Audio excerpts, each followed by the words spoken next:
Assalamualaikum warahmatullahi wabarakatuh. Perkenalkan, nama saya Muhammad Ilham Zulkifli dari Prodi Manajemen semester 1 dengan dosen pengampu yang terhormat Prof. Dr. Haja Sri Indrestuti, SMM. Baik, mohon izin Prof, kali ini saya akan menjawab ulang soal nomor 3 pada ujian tengah semester kemarin yang terdiri dari 4 soal. Ada poin A, B, dan C, serta D. Untuk soal yang pertamanya yaitu jelaskan kondisi organisasi di tempat saudara bekerja dengan menggunakan analisis BCG, yaitu Boston Consulting Group. Untuk matriks Boston Consulting Group atau BCG pada dasarnya digunakan untuk memetakan portofolio bisnis berdasarkan tingkat pertumbuhan dan pangsa pasar yang relatif. Namun dalam perkembangan pendekatan ini juga dapat diadaptasikan untuk memetakan kekuatan sumber daya manusianya, terutama dalam melihat kontribusi tenaga kerja terhadap kinerja dan masa depan organisasi. Dalam usaha budidaya ikan patin dan juga ikan lele pada tempat saya bekerja di Usaha Dagang Cucu Datuk Gemilang Fish Farm, sumber daya manusia dapat dikelompokkan berdasarkan kompetensi dan juga produktivitas serta kemampuan mengikuti perkembangan teknologi budidaya. Dan di sini terdiri dari 4 posisi dalam analisis BCG. Yang pertama yaitu start. Dapat dikelompokkan, ini merupakan tenaga kerja yang memiliki keterampilan teknis budidaya yang baik, kemudian juga memahami manajemen pakan, kualitas air serta panen, kemudian juga mampu menjaga tingkat kelangsungan hidup ikan dan juga adaptif terhadap inovasi. Mereka biasanya menjadi tulang punggung operasional dan berperan besar dalam meningkatkan produksi. Kondisi di perusahaan, beberapa pekerjaan inti, dan pengelola kolam yang berpengalaman termasuk kategori ini. Keberadaan mereka membuat proses budidaya berjalan sangat stabil. Kemudian yang kedua itu, posisi kedua yaitu ada cash cow, yaitu berpengalaman, stabil, dan tidak banyak berkembangnya.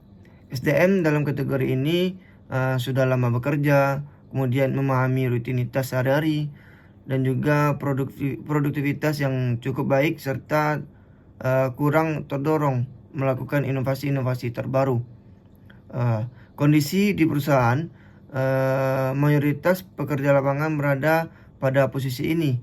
Mereka menjaga kesinambungan produksi namun belum maksimal dalam meningkatkan efisiensi modern mengikuti zamannya. Dan yang posisi ketiga yaitu pada question mark, yaitu potensinya besar namun kinerja belum maksimal. Kelompok ini biasanya tenaga kerja baru, kemudian usianya produktif, memiliki semangat belajar yang tinggi, namun pengalaman masih terbatas karena masih tenaga kerja baru gitu. Kondisi di perusahaannya, ada pekerja yang sebenarnya potensial menjadi operator andal jika diberikan pelatihan tentang teknologi budidaya terbaruan, manajemen kualitas air, atau digital marketing hasil panen. Strateginya membutuhkan inovasi berupa training, pendampingan, serta evaluasi berkala. Jika berhasil, mereka bisa naik menjadi star. Kemudian posisi yang keempat yaitu dog, atau kontribusi rendah namun perkembangannya minim. Kategori ini menggambarkan SDM yang produktivitasnya rendah, kemudian sulit beradaptasi atau kurang memiliki motivasi kerja. Rata-rata minim semua gitu. Kondisi di perusahaannya jumlahnya biasanya sangat sedikit, namun dapat mempengaruhi efisien operasional. Untuk strategi penanganannya yaitu perlu penataan ulang tugas, pelatihan ulang, kemudian rasionalisasinya. Dan berdasarkan pemetaan menggunakan pendekatan BCG, struktur SDM pada usaha dagang cuci datuk gemilang fish farm saat ini didominasi oleh kategori cash cow. Ini menjawab soal yang B, yaitu berada di posisi mana organisasi saudara tersebut pada saat ini. Kenapa demikian kemukakan? Jadi perusahaan UD 700 Gemilang Fish Farm saat ini didominasi oleh kategori cash cow, yaitu atau pada buku bisa disebut kuda kerja, yaitu tenaga kerja yang berpengalaman dan mampu menjaga stabilitas produksi. Namun untuk keberlanjutan usaha dan menghadapi persaingan, perusahaan perlu memperkuat sekelompok star serta mengembangkan question mark melalui investasi pelatihan dan peningkatan kompetensi dan ikuti perkembangan yang ada.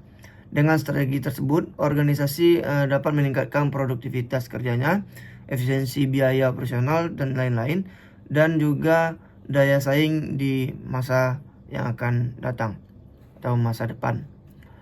Kemudian untuk soal yang ketiga, soal yang C, yaitu kemukakan keunggulan dan kelemahan pada posisi tersebut. Untuk keunggulan dan kelemahan pada posisi cash cow, yaitu kategori yang berposisi cash cow pada perusahaan ini, keunggulan cash cow-nya yaitu yang pertama itu pendapatan yang masih stabil, yang mana menjadi sumber pemasukan rutin bagi perusahaan. Produksi dan penjualan relatif bisa diprediksi. Kemudian keunggulan yang kedua yaitu risiko relatif rendah, karena pasar dan proses kerja sudah mapan, kecil kemungkinan terjadi fluktuasi tajam. Kemudian keunggulan yang ketiga yaitu efisiensi sudah terbentuk, SOP, pengalaman kerja, dan pola distribusi biasanya sudah berjalan dengan baik. Kemudian keunggulan yang keempat menjadi penopang investasi, yaitu keuntungan dari sini bisa dipakai untuk mengembangkan produk atau mengembangkan sumber daya manusia baru, question mark ke start gitu.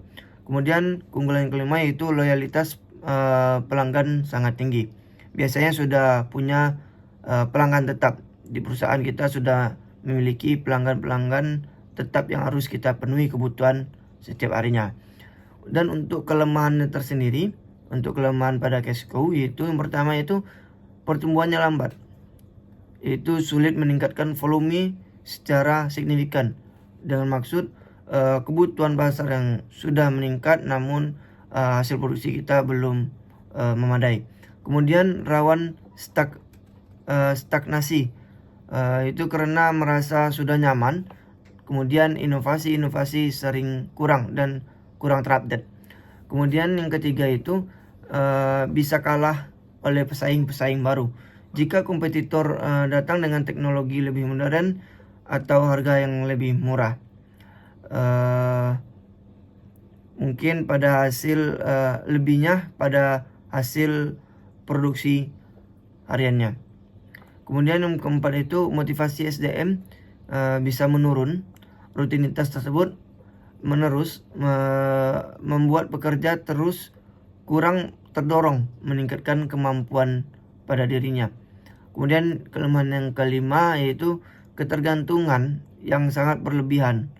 Jika terlalu bergantung pada cash cow, perusahaan bisa terlambat beradaptasi dengan perubahan pasar saat ini. Dan masuk ke pertanyaan yang keempat yaitu yang D, poin yang D.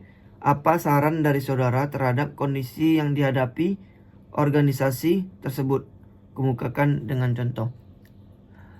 Untuk posisi cash cow memberikan kontribusi arus kas yang stabil dan risiko rendah bagi perusahaan, namun memiliki kelemahan berupa rendahnya pertumbuhan serta potensi stagnasi inovasi. Oleh karena itu diperlukan strategi pengolahan yang menekankan efisiensi sekaligus pengembangan unit baru agar keberlanjutan usaha tetap terjaga. Dan walaupun cash cow memberikan pendapatan yang stabil, perusahaan tidak boleh terlena. manajemen perlu menggunakan kekuatan ini untuk mendorong pertumbuhan untuk masa yang akan datang. Itu yang pertama, saran saya yaitu pertama, gunakan keuntungan untuk investasi pengembangan sebagai laba dari unit yang stabil diarahkan untuk pelatihan teknis agar budaya lebih modern, kemudian perbaikan teknologi pada fasilitas, pada pakan, kemudian pengembangan produk terbaru atau memperluas pasar. Kemudian saran yang kedua itu tingkatkan kompetensi SDM-nya, karena biasanya SDM sudah nyaman dengan rutinitas, maka perlu pengadaan training berkala, perlu pengadaan studi banding, dan juga pembinaan inovasi kerja terbaruan. Ini mencegah penurunan produktivitas pada sumber daya manusia kita. Kemudian saran yang ketiga yaitu dorong inovasi dan efisiensi, yaitu fokus pada pengurangan biaya pakan, peningkatan survival rate ikan, dan juga percepatan masa panen.